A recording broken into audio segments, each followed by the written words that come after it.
इस वीडियो को शुरू करने से पहले एक छोटा सा डिस्क्लेमर कि यार इस वीडियो को थोड़ा पूरा देखना, थोड़ी लंबी वीडियो हो सकती है क्योंकि ये थोड़े डिफरेंट स्टाइल से बनेगी। आज बहुत सारे चैनल हैं यूट्यूब पे जो केस स्टडीज़ ऐसे बनाते हैं कि एक ब्रांड है, उसके पास्ट में क्या एक्शंस हुए, उन्होंने क्या एक्शंस लिए उसे ग्रो करने के लिए, अब क्या कर रहे हैं और फ्यूचर में क्या होगा, और वीडियो ख़त्म। ये वीडियो थोड़ी अलग होने वाली है क्योंकि इस पर हम जो ब्रांड है उस पर ज़्यादा फोकस नहीं करेंगे। क्या जिसकी केस स्टडी है उसी पे कम फोकस करेंगे, करना पड़ेगा क्योंकि आज जिस चीज़ की आज केस स्टडी आ रही है imagesbazaar.com, उसके बारे में फिगर्स फैक्ट्स इंटरनेट पे कहीं पे भी अवेलेबल नहीं है। तो Sandeep Maheshwari is a person जो ये रन करते हैं, आपको पता ही होगा, वेल नोन फिगर है, मैं खुद उनको बहुत टाइम से फॉलो कर रहा हूँ। तो इसके जो पूरे फैक्ट्स हैं वो इस वीडियो में नहीं बताए जाएंगे क्योंकि वो कहीं भी इंटरनेट पे है ही नहीं।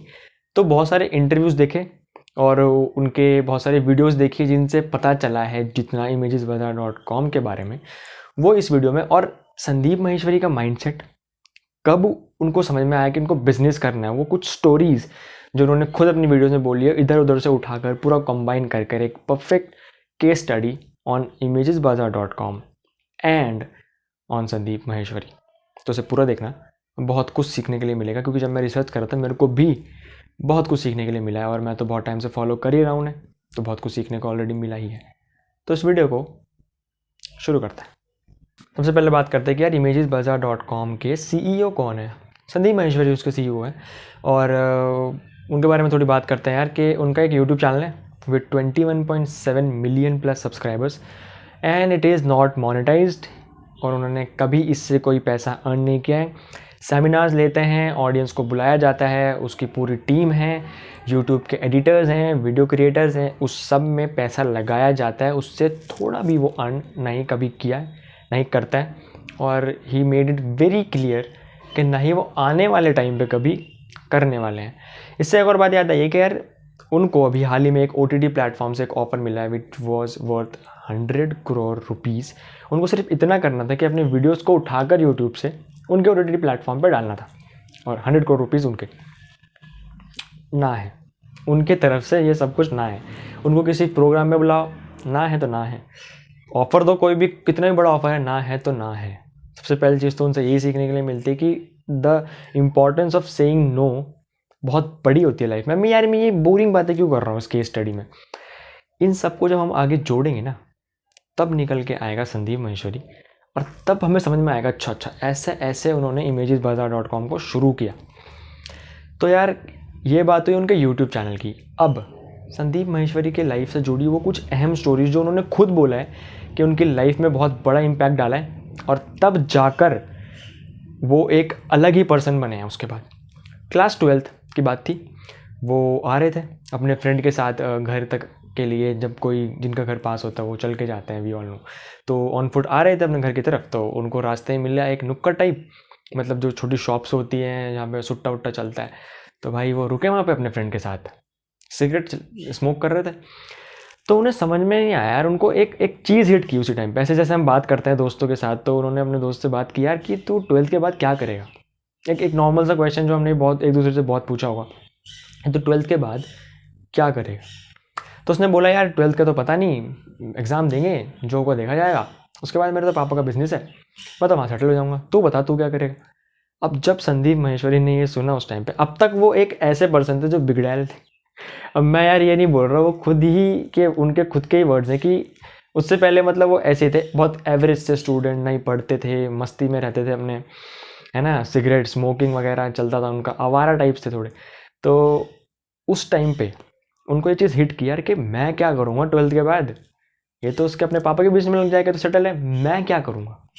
वो घर गए, उन्होंने खुद से वादा किया कि आज के बाद वो सिगरेट को हाथ तक नहीं लगाएंगे, और वो दिन था और ये दिन है जब तक उन्होंने सिगरेट को हाथ तक नहीं लगाया। ये पहली जो उनका ये माइंड का जो टर्नओवर आया उनकी लाइफ में, एक चेंज आया, ये उसकी बिगिनिंग थी। तो वो चीज़ें बहुत मानते हैं कि यार कभी कभी एक चीज़ तुम्हें क्लिक कर जाती है and you are a changed person all together. उन्होंने अपनी वीडियो में भी एक बार बोला था। उस टाइम पे उन्हें समझ नहीं आया यार मैं क्या करूँगा। अपने पूछा उन्होंने खुद से बार बार, 1 दिन 2 दिन 3 दिन, मम्मी कह रही बेटा खाना खा ले वो अपने रूम में सोच रहे हैं। और उन्हें एक चीज़ समझ में आई कि यार अभी मुझे नहीं पता मैं क्या करूँगा, पर एक चीज़ तो क्लियर है, एग्ज़ाम्स आ रहे हैं उसके लिए पढ़ता हूँ। तो वो पढ़े 4 घंटे 5 घंटे 6 घंटे दिन का पढ़े, and he got a below average student got 85% in 12th boards. पहली अचीवमेंट उनकी लाइफ की ये थी। अब 12th बोर्ड हुआ और उन्हें कुछ करना था, तो उन्होंने, अब उनका पहला बिजनेस कैसा था? His first business was a consultancy service. Consultancy service मतलब उन्होंने क्या किया कि पैम्पलेट छपाए और लगा दिए होल्डिंग इधर उधर, छोटे छोटे पैम्पलेट्स कि यार आपको 12th के बाद क्या करना है, मुझसे कंसल्ट करो, आप इस नंबर पे कॉल कर सकते हो और मैं छोटा सा रीजनेबल अमाउंट आपसे चार्ज करूँ। तो ये करा उन्होंने, और उन्होंने लगभग I am not sure 5,000 rupees उनमें इन्वेस्ट किए थे और उन्होंने उसका ट्वाइस या थ्राइस वहाँ से निकाल लिया। मतलब जिनको खुद नहीं पता भी क्या करना है वो दूसरों को बता रहे थे। ये उनका पहला बिजनेस एक्सपीरियंस था और यहाँ से उन्हें मोटा मोटा समझ में आ गया था कि यार करना है तो बिजनेस करना है। दूसरी स्टोरी यार के वो उनके कोई रिलेटिव्स थे, शायद मे बी अंकल थे, आई एम नॉट श्योर। तो उनका एक वो हलवाई थे और वो मिठाई बनाते थे। तो वो वहाँ गए और एक दिन उन्होंने देखा कि यार रात में वो अंकल अपने जो उनके कारीगर थे, उनके साथ जो हेल्प कराते थे, उनको बोल रहे थे, इंस्ट्रक्ट कर रहे थे कि यार आप ये मिठाई लो और नाली में डालो। उन्होंने खुद देखा होता है और उन्होंने अपने अंकल से पूछा यार कि अंकल ये आप ये क्या कर रहे हो, 1-2 दिन बासी भी चलेगी, बिक तो जाएंगी, आप इतने फेमस हो, कोई भी खरीद लेगा आपसे। तो उन्होंने एक चीज़ बोली कि यार मैं ये जो करता हूँ ना, मैं अपनी सेटिस्फैक्शन के लिए अपने पैसों को आग लगाता हूँ। ये उन्हें समझ नहीं आया यार, 2-3 दिन तक उन्होंने सोचा और बाद में ये जाके उनको समझ में आया। अभी आगे वीडियो में जैसे हम प्रोसीड करेंगे हमें समझ में आएगी ये चीज़। अब बात करते हैं कि प्रोफेशनल लाइफ में उनका क्या क्या रोल रहा है। सबसे पहले उन्होंने जॉब के लिए ट्राई किया था कि वो था एक कस्टमर केयर एग्जीक्यूटिव, जैसे वोडाफोन आइडिया या फिर एयरटेल जियो में हम जब कॉल लगाते हैं तो कस्टमर केयर सर्विसेज होती है ना, उसी के लिए उन्होंने इंटरव्यू दिया, 1-2 राउंड क्लियर हुए, बाहर। ये उनका पहला एक्सपीरियंस। उस टाइम पे वो बहुत सैड थे कि यार एक जॉब नहीं मिली, 10,000 रुपीज़ पर मंथ जिसकी सैलरी थी वो नहीं मिली। तो उस टाइम सैड थे। उसके शायद उनके दोस्त का हो गया था वहाँ पे, I am not sure about this, क्योंकि यार एक तो यार इनके बारे में कोई फैक्ट्स कहीं पे है ही नहीं। तो जितना रिसर्च से, वीडियोस देखकर या फिर इधर उधर से जितनी भी इन्फॉर्मेशन मिली वो इस वीडियो में। दूसरी चीज़ ये कि उन्होंने फोटोग्राफी का एक क्रैश कोर्स किया जिसमें उन्होंने 5,000 रुपीज़ इन्वेस्ट किए। ये उनके लिए एक और टर्निंग पॉइंट था और ये सबसे बड़ा टर्निंग पॉइंट था उनकी लाइफ का। बिजनेस के एक्सपीरियंस के बाद उन्होंने क्या किया कि यार एक छोटा सा क्रैश कोर्स किया, which was worth just 5,000 rupees, 2 हफ्ते का क्रैश कोर्स। और किस चीज़ में था वो क्रैश कोर्स? फोटोग्राफी में। अब फोटोग्राफी में 2 हफ्ते के जब क्रैश कोर्स उन्होंने किया तो उन्हें फोटोग्राफी में बहुत इंटरेस्ट आया एंड वो कैमरा लेते थे, निकल जाते थे और फोटोज़ खींचते थे।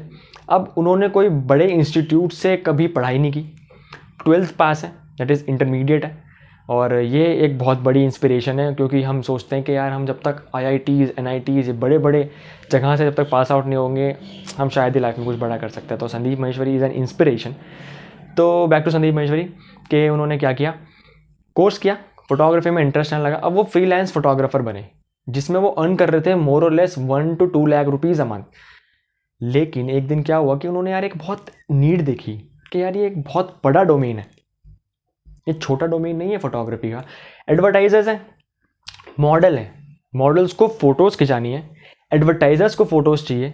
अब इनके बीच का जो गैप है वो उन्हें नज़र आया और वहाँ से एक ब्रिज की तरह निकला imagesbazaar.com।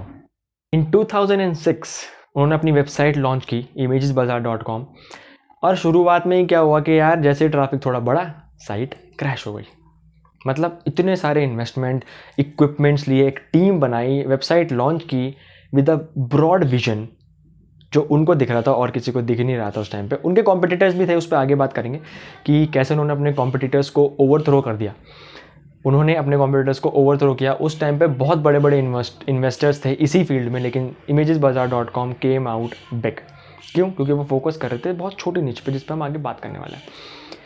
साइट क्रैश हुई। अब ये सबसे बड़ी संदीप माहेश्वरी के अकॉर्डिंग है उनकी लाइफ की जो ये बिज़नेस था imagesbazaar.com की सबसे बड़ी प्रॉब्लम यही उनको फेस करने के लिए मिली थी कि यार वो IT फील्ड से थे नहीं, तो उन्हें बहुत बड़ी प्रॉब्लम आई कि यार ये साइट क्रैश कैसे हुई, ये काम कैसे करते हैं, बैकग्राउंड में क्या चीज़ें होती है। तो उन्होंने IT टीम से अपनी कंसल्ट किया तो उन्होंने बताया कि यार ये हार्डवेयर एंड पे एक प्रॉब्लम है, सर्वर एंड पे। देखो क्या होता है ना यार कि जब एक वेबसाइट होती है उसका एक डोमेन नेम होता है और उसके जो डेटा है वो सर्वर पे स्टोर होते हैं।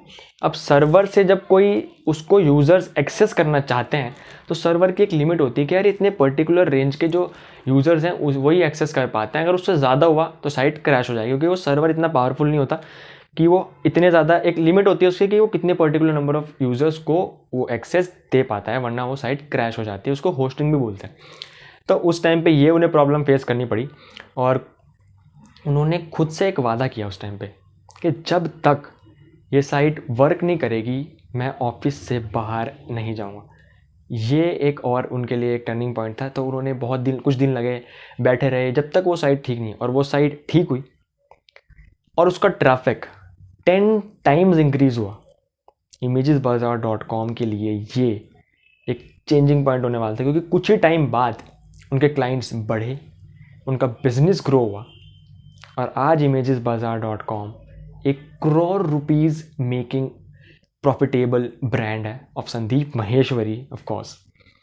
अब यार मैंने इस केस स्टडीज़ में यार मेन बातें नहीं की यार कि उन्होंने अपना कंपटीशन को कैसे हराया। उन्होंने ऐसे हराया कि यार संदीप माहेश्वरी की जो साइट थी स्टॉक इमेजेस की, वो फोकस कर रहे थे एक बहुत छोटे निच पे, दैट इज़ इंडियन इमेजेस। बस स्टॉक इंडियन इमेजेस के टर्म्स में आज भी imagesbazaar.com वर्ल्ड की टॉप साइट है। तब से ही उनका माइंडसेट क्लियर था कि इसी छोटे निच पे फोकस करना है, सिर्फ इंडियन इमेजेस की, स्टॉक इमेजेस की निच पे फोकस करना है। और इसीलिए वो अपने जो कॉम्पिटिटर्स थे, जो बड़े बड़े इन्वेस्टर्स से इन्वेस्टमेंट लेकर आए थे, उनको ओवरथ्रो करा। और आज imagesbazaar.com बहुत ज़्यादा प्रॉफिटेबल कंपनी है। लेकिन मैंने यार इसमें फैक्ट्स नहीं बताए कि कितना % कमाते हैं, कितने उनके एम्प्लॉयज़ हैं, कितना उनका नेट प्रॉफिट है, ये कोई बता भी नहीं सकता एक्सेप्ट संदीप माहेश्वरी, क्योंकि ये डाटा उन्होंने ना कभी रिवील किया है, ना ही किसी साइट पर, ना ही उनकी शायद ही किसी वीडियो पे हो कि वो कितना प्रॉफिट अर्न करते हैं। पर उन्होंने हिंट दिया था कि वो कितना कमाते हैं। उन्होंने बोलता अपनी वीडियो में कि आज मैं 5 to 10 इंडिविजुअल्स को from top graduation colleges, top graduates with highest package recruit कर सकता हूँ बड़े आराम से और मुझे कोई प्रॉब्लम नहीं होगी। दैट मीन्स नेट प्रॉफिट अच्छा खासा है, तभी वो इतनी बड़ी बात कह चुके हैं अपनी वीडियो में।